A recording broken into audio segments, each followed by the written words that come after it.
Perlas del libro de Hechos de los Apóstoles. Acontecimientos relacionados con el derramamiento del Espíritu Santo, el Pentecostés. La fecha de Pentecostés depende de la fecha de la Pascua. El Cordero Pascual era sacrificado el 14 de Nisán. El 15 de Nisán comenzaba la fiesta de los panes sin levadura y el 16 se mecía delante del Señor una gavilla de las primicias de la cosecha de cebada. Levítico 23, 5 al 11. Desde el día 16 se contaba, de acuerdo con el cómputo inclusivo, 7 semanas y un día, es decir, 50 días hasta la fiesta de las primicias de la cosecha del trigo, que también se llamaba fiesta de las semanas debido a las 7 semanas que transcurrían. Levítico 23, 15, 16. Esta era la fiesta que llegó a conocerse con el nombre de Pentecostés. Te damos gracias, Dios, porque nos permites ingresar al estudio de las perlas del capítulo 2 del libro de Hechos. Padre, dirígenos, acompáñanos a lo largo de este estudio que hemos de hacer. En el nombre de Jesús te lo pedimos. Amén. Buen día, hermanos y hermanas de esperanza. Ingresamos al estudio de uno de los capítulos que tiene gran significancia para el mundo cristiano. Pero podríamos decir también al mismo tiempo, uno de los más olvidados. La obra del Espíritu Santo en la vida de cada persona es determinante para su conversión. Pero las personas tenemos un entendimiento muy particular del Espíritu Santo. Y generalmente no se enseña acerca del Espíritu Santo. Generalmente no se predica en relación a la obra del Espíritu Santo. Cuando llegó el día de Pentecostés. Miren, en el día de Pentecostés se produjo el derramamiento del Espíritu Santo. Estaban todos unánimes y juntos. Hemos visto en nuestro estudio de ayer que después que Jesús ascendió el día 40, ellos estaban congregados esperando la promesa del derramamiento del Espíritu Santo. Estaban congregados allí, dice, todos unánimes juntos. Aquí, permítanme hacer la siguiente pregunta. ¿Quién es el que obró en el corazón de las personas para que ellos estuvieran unánimes y juntos, para que ellos confesaran sus pecados, para que ellos buscaran la unidad, buscaran a Dios en oración? ¿Quién es el que obraba en el corazón de esas personas? ¿Tiene la respuesta? Sí, el Espíritu Santo. Porque es el Espíritu Santo el que convence de justicia, de pecado y de juicio. El Espíritu Santo siempre ha obrado. ¿Quién es el que fue trabajando en el corazón de Nicodemo mientras Jesús le iba hablando? ¿Quién es el que iba trabajando en el corazón de la samaritana mientras Jesús iba hablando con ella? ¿Quién es el que obró en el corazón de José cuando fue vendido como esclavo a Egipto y él decidió mantenerse fiel a Dios? ¿Quién? El Espíritu Santo. Generalmente nosotros vemos la obra del Espíritu Santo a partir de lo que dice Hechos 2. Pero así como Jesús existió siempre y estuvo presente, Él es el creador. De la misma manera, el Espíritu Santo también estuvo presente en la creación. El Espíritu Santo ha estado en la historia del pueblo de Dios, en la vida de las personas a lo largo del tiempo. En el tiempo de Moisés se eligieron jueces y esos jueces fueron llenos del Espíritu de Dios. Entonces, ¿cómo entendemos nosotros ahora el derramamiento del Espíritu Santo? ¿Cómo entendemos esto? ¿Cómo es que entendemos esto? Miren lo que dice el versículo 2. Y de repente vino del cielo un estruendo como de un viento recio que soplaba, el cual llenó toda la casa donde estaban sentados, y se les aparecieron lenguas repartidas como palomas. Ahora en este versículo no se utiliza la figura de una paloma, y nosotros, por ejemplo, relacionamos al Espíritu Santo con una paloma. ¿Se ha dado cuenta, verdad? También en las diapositivas que he ido preparando utilizo bastante la figura de la paloma. Pero no solo la paloma simboliza al Espíritu Santo. Dice, ahora se le presentaron lenguas repartidas como de fuego. No es fuego, es como de fuego, asentándose sobre cada uno de ellos. ¿Quién obró en el corazón de estos discípulos, de todas las personas que estaban congregadas en ese aposento alto, para estar preparados a recibir esta lluvia temprana? El Espíritu Santo. ¿Cómo entendemos nosotros este derramamiento? Recuerden lo que dijo Juan el Bautista. Yo les bautizo con agua. ¿Y creen ustedes que cuando Juan bautizaba con agua, no obraba el Espíritu Santo en el corazón de las personas para que confiesen sus pecados, para que reconozcan sus pecados, para que vayan y pidan el bautismo? ¿No obraba el Espíritu Santo? Sí, ¿verdad? Y Juan el Bautista dice, mas el que viene detrás de mí, él los va a bautizar con el Espíritu Santo. Juan está hablando ahora de un bautismo. Cuando lleguemos al libro de Efesios, vamos a profundizar aún más este estudio. Pablo habla cómo es que nosotros recibimos al principio las arras, la garantía de nuestra salvación. Y cómo es que después el Espíritu Santo obra de formas tan maravillosas, a veces difíciles de explicar.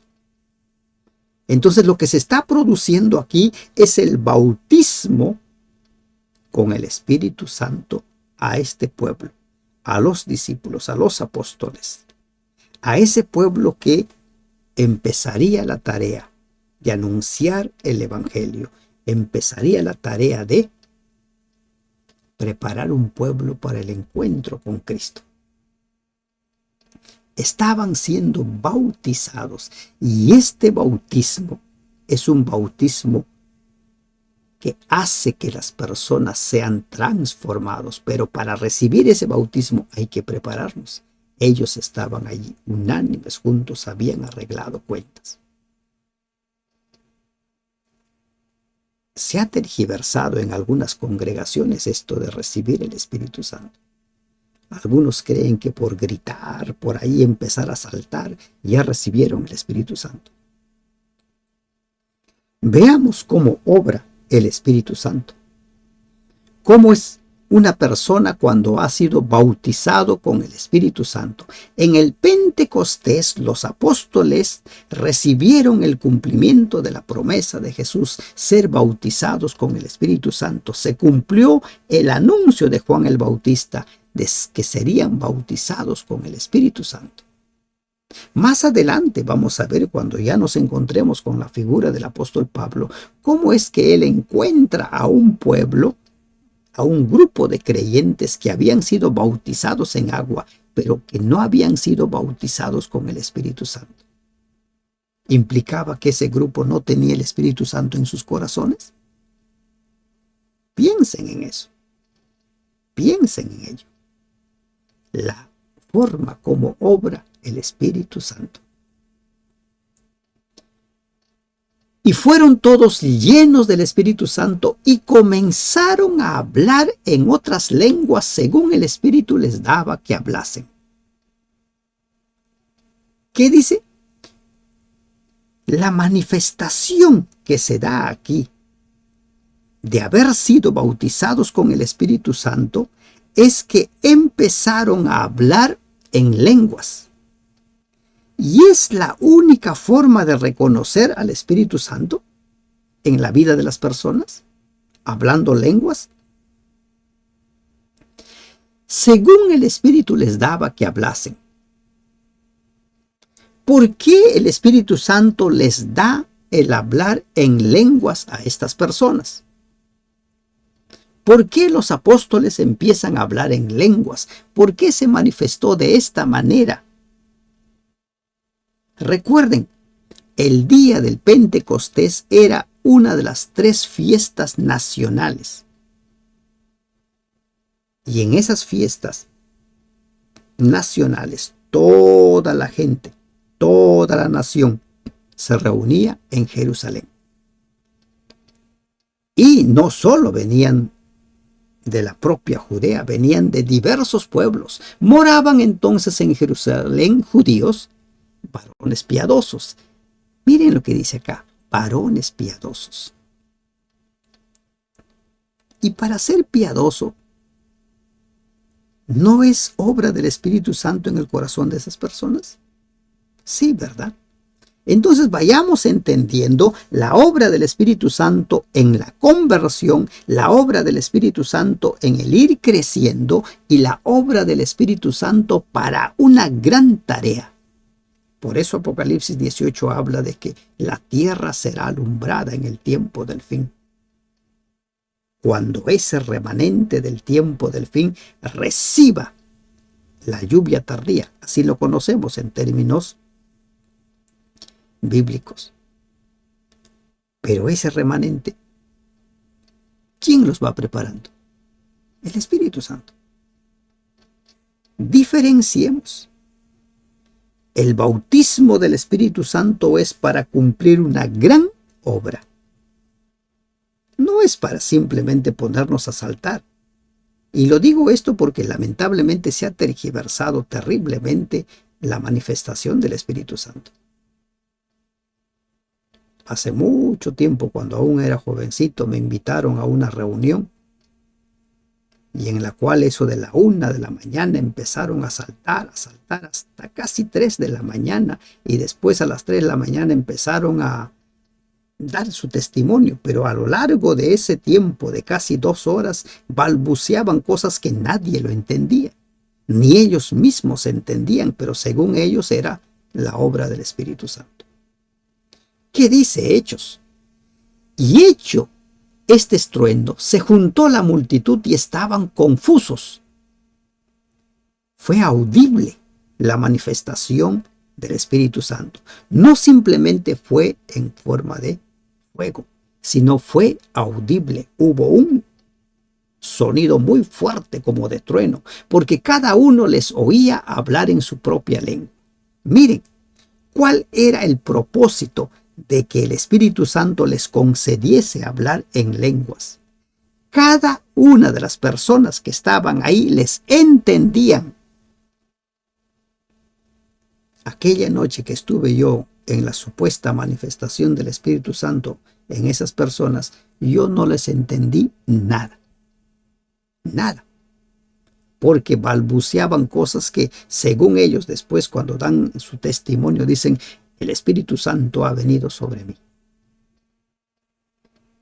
Y estaban atónitos y maravillados diciendo: mirad, ¿no son galileos estos que hablan? ¿Cómo pues les oímos nosotros hablar cada uno en nuestra lengua en la que hemos nacido? Les oímos hablar en nuestra lengua. Las personas entendían lo que les estaban hablando los apóstoles, que estaban hablando en lenguas. El mensaje era entender. ¿Para qué les dio ese don el Espíritu Santo? Para que a cada uno se le hablase en la lengua que ellos entendían, en el lenguaje que ellos conocían. Por eso Pablo más tarde escribe sobre la tergiversación del derramamiento del Espíritu Santo, le dice: si ustedes hablan en lenguas, que haya un intérprete. Pero aquí los apóstoles no necesitan intérprete. Cada uno les iba escuchando. Partos, medos, elamitas y los que habitamos en Mesopotamia, en Judea, en Capadocia, en el Ponto y en Asia, en Frigia, en Panfilia, en Egipto y en las regiones de África, más allá de Cirene, y romanos aquí residentes, tanto judíos como prosélitos, cretenses y árabes. Miren la cantidad de lugares de donde venía la gente, y no todos eran judíos. Es cierto que hubieron judíos dispersados en diversos lugares. Recuerden cuando Jesús dice: me voy a ir y no me van a ver, y los fariseos dicen: se irá a los judíos griegos, aquellos que están entre los griegos dispersos. Aquí no. En esa ocasión habían viajado personas de diversas nacionalidades, con diversos lenguajes, con diversos idiomas. Dice: les oímos hablar en nuestras lenguas las maravillas de Dios. Ese es el propósito del don del Espíritu Santo. Ahora se tenía que evangelizar a todos estos pueblos, pero en su lenguaje. Cada uno les entendería. ¿Necesitamos hoy en día el don de lenguas? Claro que sí. Sobre todo las personas que viven en países donde hay gente de diversas nacionalidades con diversos idiomas. Uno de ellos es Estados Unidos, ¿verdad? O los países de Europa. En Estados Unidos debe haber personas de cada uno de los países del mundo. Debe haber posiblemente. Van del África, van del Asia, van de Sudamérica, van de Europa. Allí se necesita. Y estaban todos atónitos y perplejos, diciéndose unos a otros: ¿qué quiere decir esto? ¿Qué está pasando a esto? Los oidores estaban genuinamente perplejos por el fenómeno y discutían con vehemencia acerca de su significado. Mas otros, siempre hay los burlones, ¿no? Siempre hay quienes se burlan. Están llenos de mosto, están borrachos. ¿Y quiénes decían esto? Están borrachos. Posiblemente los que no entendían. Los escuchaban balbucear palabras. No entendían. Para entender, necesitamos tener la disposición del corazón, la disposición de nuestro espíritu. Solo así podemos entender. Si no, no vamos a entender. Y cuando no entendemos, pues nos burlamos. Será por eso que alguien acuñó la frase: la ignorancia es atrevida. Estos están borrachos. Y parece que este dicho de están borrachos fue un dicho a voz en cuello. Se escuchó, llegó a oídos de los apóstoles.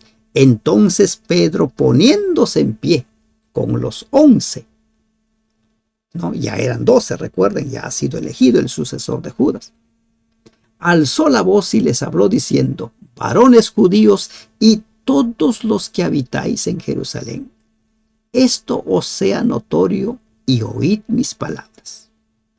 Ahora Pedro llama la atención a todos. ¿Se dan cuenta cuánto sirve esa personalidad de ir adelante? Esa personalidad que hizo que Pedro cometiera muchos errores, que resbalara cuántas veces. Ahora esa personalidad en manos del Espíritu Santo era de gran utilidad. Todos los que habitáis en Jerusalén, esto sea notorio, porque estos no están ebrios como vosotros suponéis, pues es la hora tercera del día.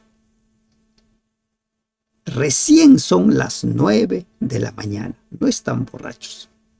Antes el embriagarse todavía era, pues, ¿no es cierto?, en la tarde o en la noche.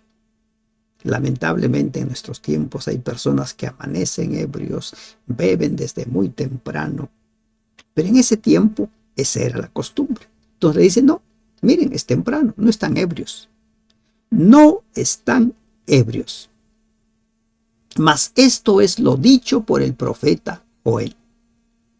Pedro va a mencionar la profecía hecha por Joel y está registrado en el capítulo 2, versículo 28 en adelante.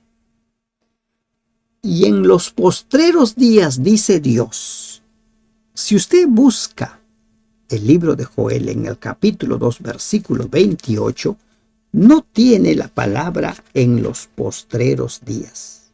Después de esto, derramaré mi espíritu sobre toda carne, profetizarán vuestros hijos, y es lo que dice Joel.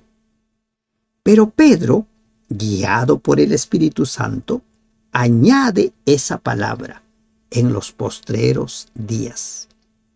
Aquí valga la pena recordar lo que siempre venimos diciendo. Es el Espíritu Santo el único intérprete de las Escrituras, no el ser humano. No como sucede hoy en día. Antojadizamente, los sabios quieren interpretar las Escrituras y lamentablemente lo están haciendo y lo están imponiendo en las iglesias. Por eso es necesario volver a las Escrituras. ¿Qué dice Pedro ahora? Inspirado por el Espíritu Santo, en los postreros días, dice Dios, derramaré mi espíritu sobre toda carne, y vuestros hijos y vuestras hijas profetizarán, vuestros jóvenes verán visiones y vuestros ancianos soñarán sueños. En esa ocasión que se manifestó el derramamiento del Espíritu Santo sobre los apóstoles. Todo lo demás no se manifestó, por lo menos no está registrado en el libro de Hechos. Pero esa profecía, dice Pedro, en los postreros días va a suceder. Antes de que termine la historia de la humanidad, antes de que Cristo venga, el Evangelio será predicado a todo el mundo, como Jesús mismo lo anunció en Mateo 24. Y las personas serán investidas con ese poder. Se levantarán profetas, profetisas, verán visiones, niños, jóvenes, ancianos, personas de todas las edades, varones, mujeres. Pero allí, en esa ocasión, en el nacimiento ahora de la iglesia cristiana, del pueblo de Dios, porque ya estaba próximo a terminarse el tiempo de los judíos, el Espíritu Santo se manifiesta. Y de cierto, sobre mis siervos y sobre mis siervas en aquellos días derramaré mi espíritu y profetizarán y daré prodigios arriba en el cielo y señales abajo en la tierra, sangre y fuego y vapor de humo. El sol se convertirá en tinieblas y la luna en sangre, antes que venga el día del Señor grande y manifiesto. ¿De qué está hablando? De manifestaciones, no solo en la vida de las personas, no solo en la sociedad, sino manifestaciones también en la misma naturaleza, en la misma creación. El sol, la luna, las estrellas. Cuando nosotros leemos las últimas plagas, también tienen, ¿no?, o mencionan a estos astros, sol, luna, estrellas. En los grandes acontecimientos, en las grandes manifestaciones que hace Dios, no solo es conmovida la humanidad, sino la misma creación, antes que venga el día del Señor grande y manifiesto. Es lo que está anunciando el apóstol Pedro, inspirado por el Espíritu Santo. Y todo aquel que invocare el nombre del Señor será salvo. Invocar el nombre del Señor era una frase hebrea comúnmente relacionada con los que adoraban a Dios. Por ejemplo, Génesis 12:8. En Hechos se emplea el mismo verbo en el sentido de apelar a un tribunal superior. Invocar. La oración de fe proporcionará un espíritu de tranquila seguridad en medio de los terrores del día del Señor. Y es cierto también que los que en cualquier momento sinceramente invocan el nombre del Señor encuentran el camino de la salvación. Hechos 4:12. Todo aquel que invocar el nombre del Señor será salvo. Pero vale la pena dejar en claro: invocar, creer, es aceptar y hacer. Vivir de acuerdo a la palabra de Dios. En nuestra relación con Dios no hay nada que solo sea mental, que solo sea palabra.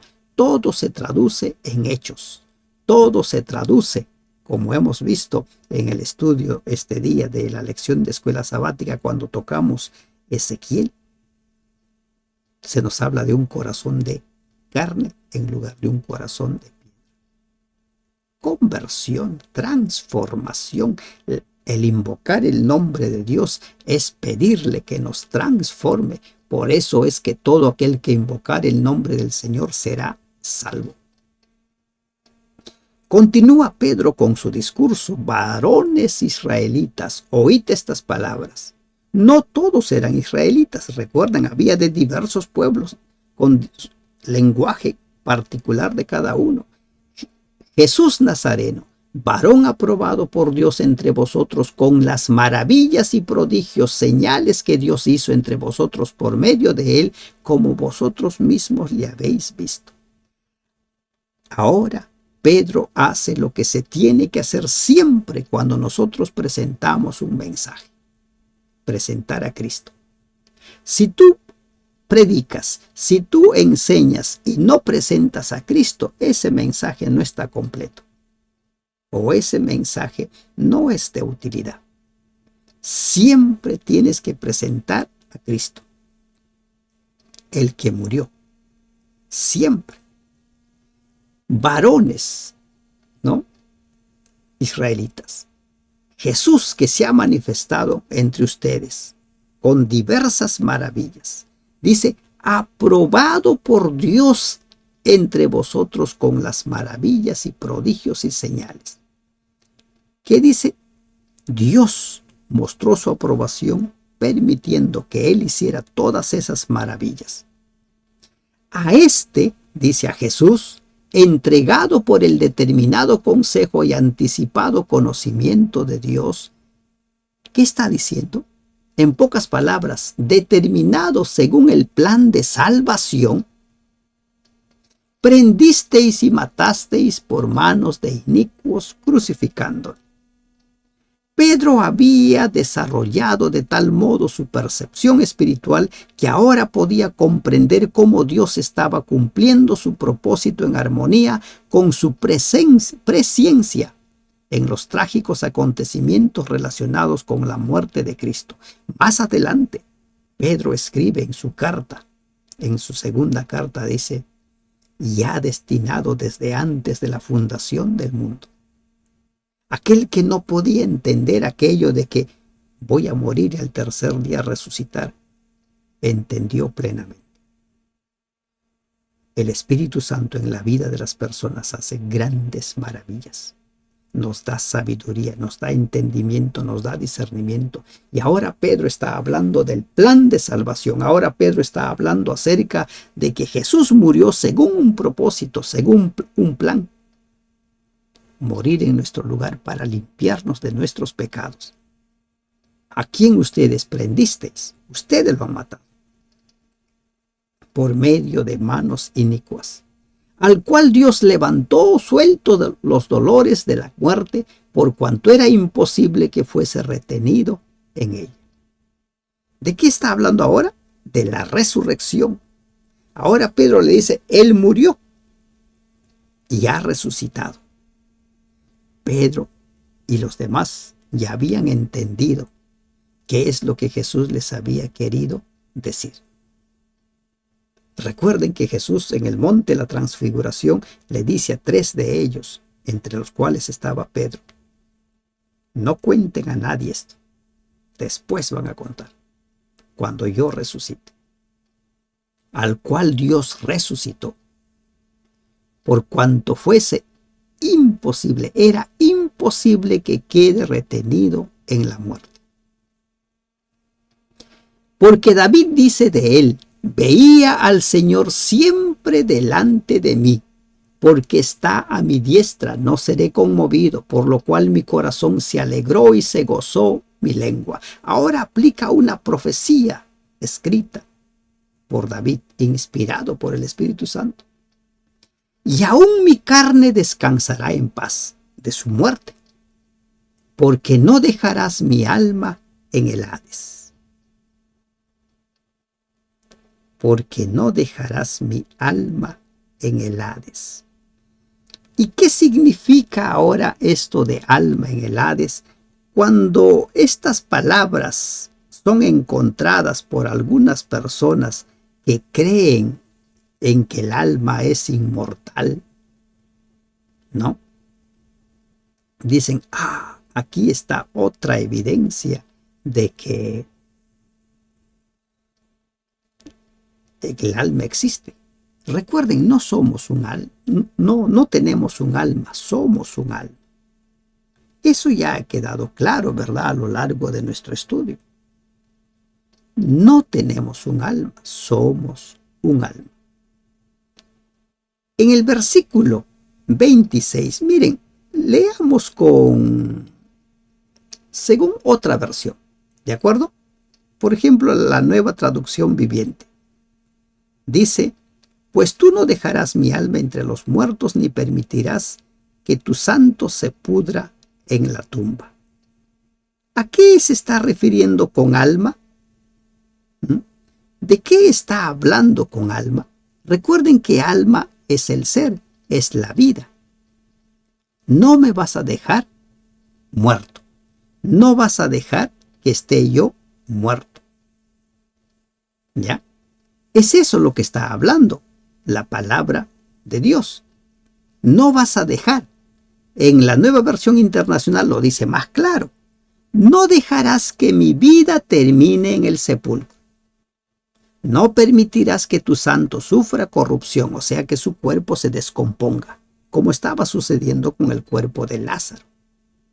Cada vez que encuentres la palabra alma en la versión Reina Valera, no te centres en un ser, ¿no?, que no se puede tocar, en un ser invisible como nos lo presentan en la película, no. Se refiere a la persona, al ser. Por ejemplo, acá dice: no dejarás que mi vida termine en el sepulcro. ¿De acuerdo? No permitirás que tu santo vea corrupción. Me hiciste conocer los caminos de la vida, me llenarás de gozo de tu presencia. Varones hermanos, se os puede decir libremente del patriarca David, que murió y fue sepultado, y su sepulcro está con nosotros hasta el día de hoy. David no resucitó. Y miren algo más para los que creen en esto de el alma inmortal. No dice Pedro: bueno, el buen David, su alma está en el cielo. ¿Qué dice? Murió, fue sepultado, y su sepulcro está hasta ahora con nosotros. Está esperando hasta que se produzca la resurrección. Pero siendo profeta y sabiendo que con juramento Dios le había jurado que de su descendencia, en cuanto a la carne, levantaría al Cristo para que se sentase en su trono, Pedro está predicando sobre Cristo a todos los oyentes. Viéndolo antes, habló de la resurrección de Cristo, que su alma no fuese dejada en el Hades, ni su carne viera corrupción. Una vez más, Reina Valera utiliza la palabra: que su alma no fuese dejada en el Hades. Les leo según lo que dice la Nueva Versión Internacional, ¿no? Afirmó que Dios no dejaría que su vida terminara en el sepulcro, ni que su fin fuera la corrupción o la descomposición. Recuerden que aquí corrupción significa la descomposición del cuerpo. Todo cuerpo, cuando uno muere, empieza a descomponerse. Entonces, alma no dejará que su vida termine en el sepulcro. Hago esta aclaración y me esfuerzo por hacer esta aclaración porque necesitamos aprender a cambiar nuestra forma de pensar. Necesitamos entender qué significa alma. Alma no es lo que nos han dicho, alma no es lo que nos presentan las películas. Nosotros somos un alma. Cada uno de nosotros somos un alma. Recuerden eso. A este Jesús resucitó Dios, de los cuales todos nosotros somos testigos. ¿Qué está diciendo ahora Pedro? Miren, nosotros somos testigos de que Él ha resucitado. Nosotros lo hemos visto. Imagínense Pedro contando, ¿no? Mira, Él ha preparado para nosotros un desayuno, nos dio pan y pescado preparado en la brasa, ¿verdad? Nosotros somos testigos. Nosotros lo hemos visto cómo ha ascendido, hemos visto. Y Él dice, allí están muchos testigos. Recuerden lo que dice Pablo, no solo los apóstoles, sino en otra ocasión se presentó a 500 personas. Así que, exaltado por la diestra de Dios y habiendo recibido del Padre la promesa del Espíritu Santo, ha derramado esto que vosotros veis y oís. Hemos sido bautizados con el poder del Espíritu Santo, porque se ha cumplido la promesa. Miren, el propósito del libro de Hechos, las cartas de Pablo, las cartas de los demás apóstoles, el propósito es dejar en claro en la mente de cada persona de que Jesús es Dios, de que Jesús se encarnó, Jesús murió para tomar nuestro lugar. Por eso dice, habiendo recibido del Padre la promesa del Espíritu Santo, ha derramado esto. Y está hablando de lo que ha sucedido, el derramamiento del Espíritu Santo. Y esa era la razón por la cual ellos le escuchaban hablar en su propio lenguaje. Porque David no subió a los cielos, pero él mismo dice, miren lo que dice aquí el versículo 34. ¿Qué está diciendo? ¿Cómo entiende este pasaje aquellos que sostienen que los buenos se van al cielo y los malos se van al infierno? Por eso les digo, creer en la doctrina de que los malos se van al infierno cuando mueren y los buenos se van al cielo no es bíblico. ¿Qué está diciendo? Porque David no subió a los cielos. Jesús, ¿qué dijo? Cuando yo venga, los voy a llevar. Juan 14. Para que estén conmigo donde yo estoy. Todos los justos, todos, a excepción de Moisés, Elías y Enoc, todos están durmiendo. También nos habla Efesios sobre que llevó cautiva la cautividad a los que habían resucitado cuando Jesús murió, según el libro de Mateo. Pero dejen claro que David, el gran rey David, el que se convirtió en el modelo a imitar. Recuerden, cuando se escribe el libro de Crónicas, Reyes, a los reyes se compara con David.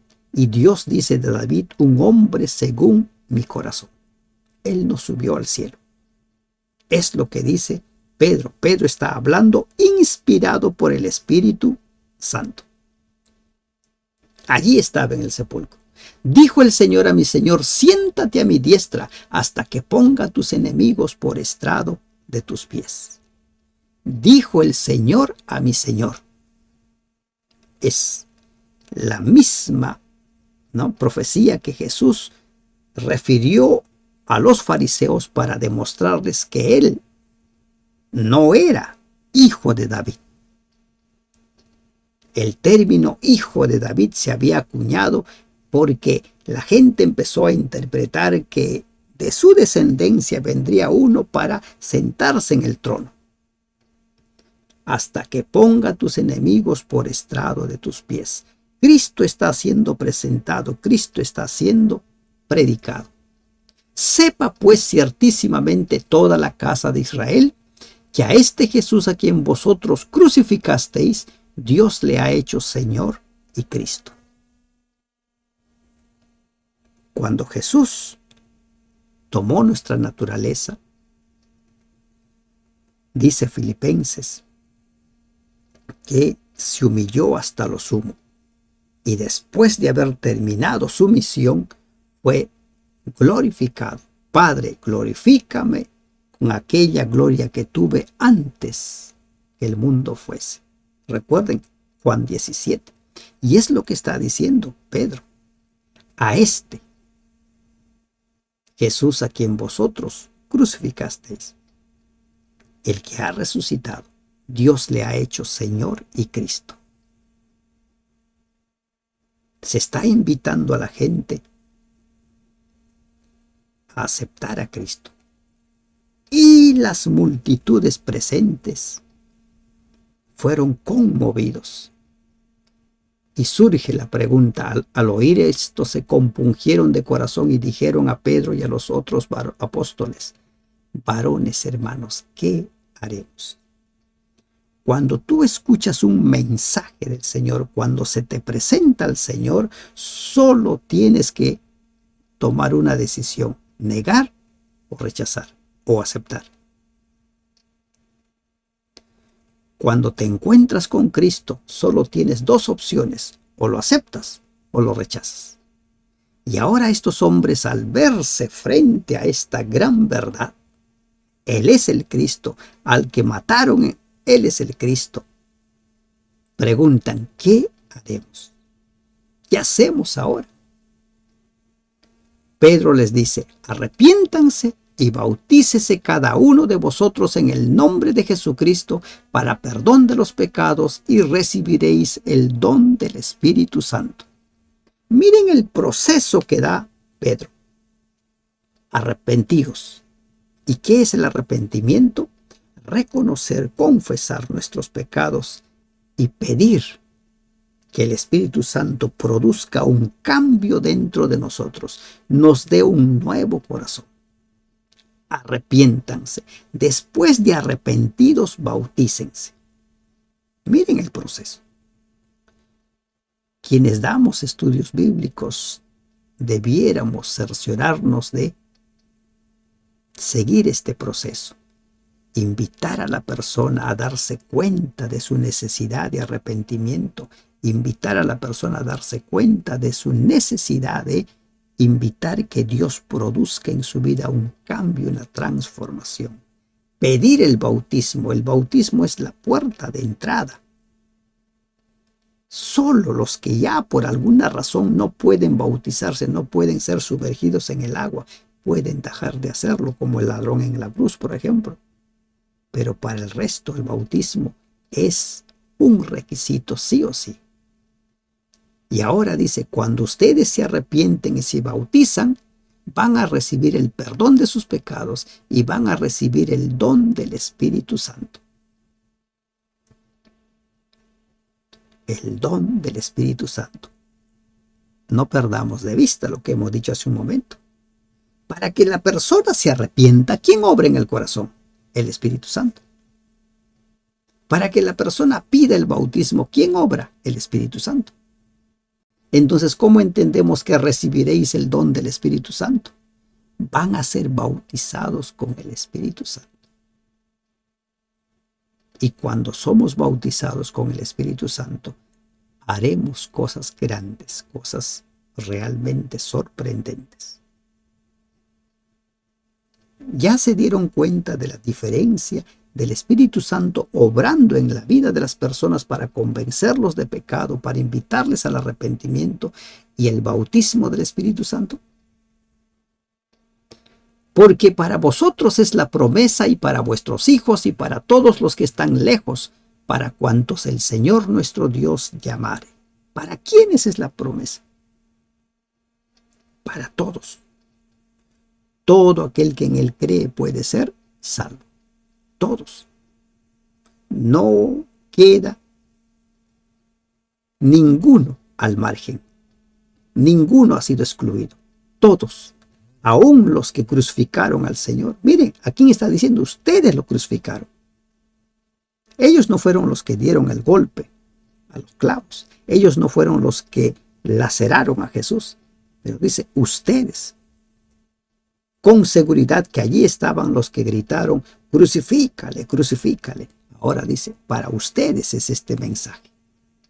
Para ustedes. Así es Dios. Perdona los pecados más terribles que podamos nosotros cometer. Y con otras muchas palabras testificaba y les exhortaba diciendo, sed salvos de esta perversa generación, arrepiéntanse, arrepiéntanse, permitan ser transformados. Así que los que recibieron su palabra fueron bautizados y se añadieron aquel día como 3,000 personas. Como 3,000, no 3,000 exactamente, como 3,000. Algunos lo toman literalmente exacto 3,000. La Biblia dice como 3,000 personas. ¿Cuántas de estas personas que escucharon a Jesús ahora estaban entregándose? Estaban bautizándose. ¿Cuántos que dudaron en aquel día en el cual las multitudes pedían que Jesús sea crucificado y que Barrabás sea suelto, ahora estaban aquí, entendieron el mensaje? La conversión, estimados hermanos, el bautismo de las personas es producto de un trabajo a veces de largo plazo. Hay quienes quieren bautizar en 21 días. Pedro no convirtió a las personas, fue el Espíritu Santo el que obró. Pero estas personas ya habían escuchado, ya habían sido evangelizados. Y perseveraban en la doctrina de los apóstoles, en la comunión unos con otros, en el partimiento del pan y en las oraciones. Esa es la vida de los primeros discípulos, de los primeros cristianos. Fortalecían su vida con el pan espiritual y con el pan material. Había buenas relaciones interpersonales, la comunión unos con otros. Tenemos que aprender a convivir con nosotros. Tenemos que aprender a sobrellevarnos. Tenemos que aprender. Y tenemos que aprender a ser solidarios. Tenemos que aprender a compartir el pan, no solo espiritual, sino también material. Y sobrevino temor a toda persona, y muchas maravillas y señales eran hechas por los apóstoles. Habían sido bautizados con el Espíritu Santo. Todos los que habían creído estaban juntos y tenían en común todas las cosas. Juntos y tenían en común todas las cosas.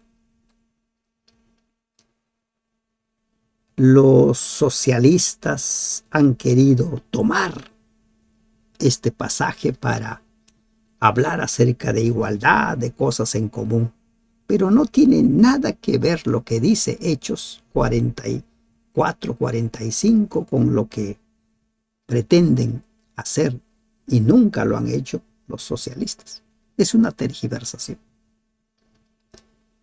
Allí literalmente se compartía, literalmente el que tenía daba, pero no daba porque era obligado, no daba porque el Estado lo coaccionaba, sino porque del corazón surgía. Y esa es la obra del Espíritu Santo en la vida de las personas. Vendían sus propiedades y sus bienes y los repartían a todos según la necesidad de cada uno. Cada uno, entendiendo que podía compartir, entendiendo que Dios les había bendecido, vendían los que tenían sus propiedades para compartir con la gente.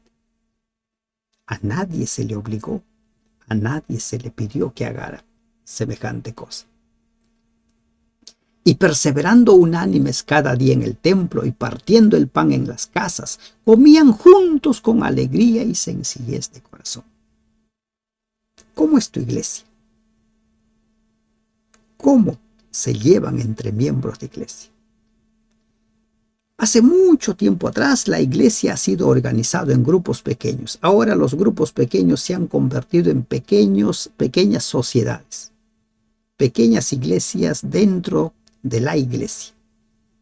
Y si es el cumpleaños de uno, sus miembros celebran el cumpleaños de los miembros de su grupo pequeño. Así es. El formar grupos pequeños es para ver cómo va creciendo la obra, hacia qué lugares vamos llegando, pero no es para formar círculos cerrados. La iglesia es una sola, el cuerpo es uno solo. Perseveraban unánimes en el templo. Ya eran más de 3,000 personas. Partiendo el pan en las casas, comían con alegría y sencillez de corazón juntos. Juntos, alabando a Dios y teniendo favor con todo el pueblo. Se llevaban bien con la sociedad, con los vecinos, con los no creyentes, con todo el pueblo, y la gente los llevaba bien, los consideraba. Y el Señor añadía cada día a la iglesia a los que habían de ser salvos. Cada día se iba añadiendo, como consecuencia de la forma como ellos se trataban, como ellos convivían. El Señor añadía cada día. Se iban dando más bautismos. Los que habían de ser salvos. Realmente esto es fantástico, ¿no? En algunas traducciones dicen los que habían de ser salvos, otro dice los que estaban siendo salvados. Pero las personas se iban sumando. La iglesia crecerá y será fuerte como al principio en la medida que haya alegría y sencillez de corazón. En la medida que la alegría y sencillez de corazón se vaya esparciendo en las iglesias. Solo así la iglesia cumplirá con su propósito.